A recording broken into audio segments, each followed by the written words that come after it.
All of our work in Hagolah now takes place under the leadership and the direction of Rabbi Mordechai, the dean, who carries the responsibility for Hagolah on his very caring and capable shoulders. It's my honor to introduce Rabbi Germain.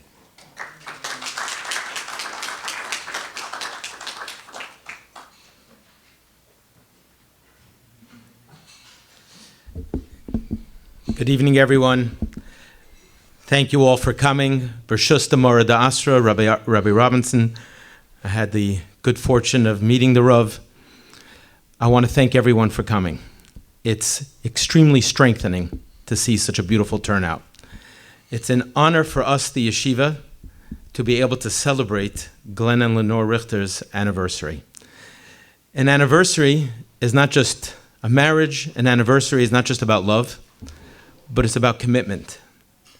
I feel it's appropriate that we, who have benefited from your commitment to us, the Richters have been committed to the yeshiva for decades of commitment.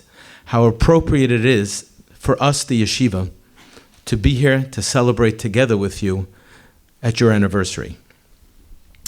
I want to share with you a thought about what the yeshiva means to me. What does Hagolah mean to me? What is teaching Torah to children who would otherwise be in public school? What does that mean to me? The majority of our students were actually in a public school. What does it mean? What does it mean to me? What is Torah to me? It's a particularly sensitive time right now because we just had opening day. And I'm particularly emotional. I'm going to try to control it. I'll share with you an interesting halacha. The Gemara Masechet Brachos tells us different laws about psamim. When we make a bracha borei minei psamim, when we make the bracha borei atzei psamim, and the Gemara tells us about something called musk. Musk is actually blood of an animal which congeals in a gland in the neck of a particular chaya, and after it congeals, it evolves into this thing called musk, and it has a beautiful smell. And the bracha you make on this musk is borei minei psamim. Okay, that's a Gemara. The great Rabbeinu Yonah adds to the Gemara an interesting halacha. Were I to take this musk and not just smell it, but it seems the custom was people would sprinkle it on their food. Would I be permitted to do that? It's actually blood. And the halacha is, the Rabbeinu Yonah tells us, that one is permitted to take this item, this musk, sprinkle it on your food and eat it. Because it is no longer blood. After sitting in the gland of the chaya, it evolves from blood and it becomes an entirely different thing. It is now a perfume. It is now musk, and it's not blood. Okay, and therefore it's actually kosher. And that's step number one. One can actually eat blood because what was. It is no longer blood. The Rabbeinu Yonah takes it a step further. And he says, honey, dvash, has the same remarkable ability. If you take bread and you drop it into a jar of honey, and you leave it in the jar of honey, within a period of time, the bread will disappear. It is no longer there.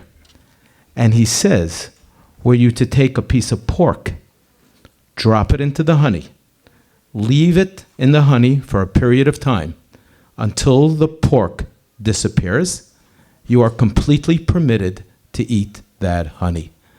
Honey has the power to transform a piece of chazer, a piece of pork, and it is now kosher. That is the Rabbeinu Yonah. Says the Chafetz Chaim, Torah is compared to honey. Torah has the same remarkable transformational quality. Torah, when it enters a person, no matter what you've been through, can transform a person into an entirely different human being. You could have sat in public school and learned who knows what. But when we expose you to Torah, you are transformed. You are no longer what you originally was. You are no longer what you originally were. What was, was. To me, that's what we do. We take the honey of Torah. The Chafetz Chaim quotes a pasuk, Torah is mesukim midvash. We take the honey of Torah and we transform children. They are no longer public school children, but they are B'nai Torah. These children come into a yeshiva which has the ability, with the honey of Torah, to give them a sense of security they didn't have in public school, a sense of safety, a sense of belonging, a sense that they matter. We teach them there's something called values, there's something called right and wrong, there's something called up and down, and no, it's not all the same. The honey of Torah transforms these children. You, our partners, you are the ones we turn to today and say thank you. Lenore,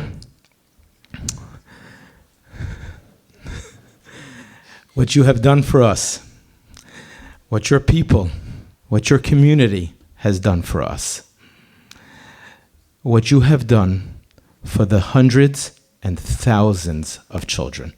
It's probably over 30 years we've been coming to the West Side once a year. That's thousands of children. Thousands of children that have been transformed because of you and the community here. I thank you. I look forward to your continued support. Thank you.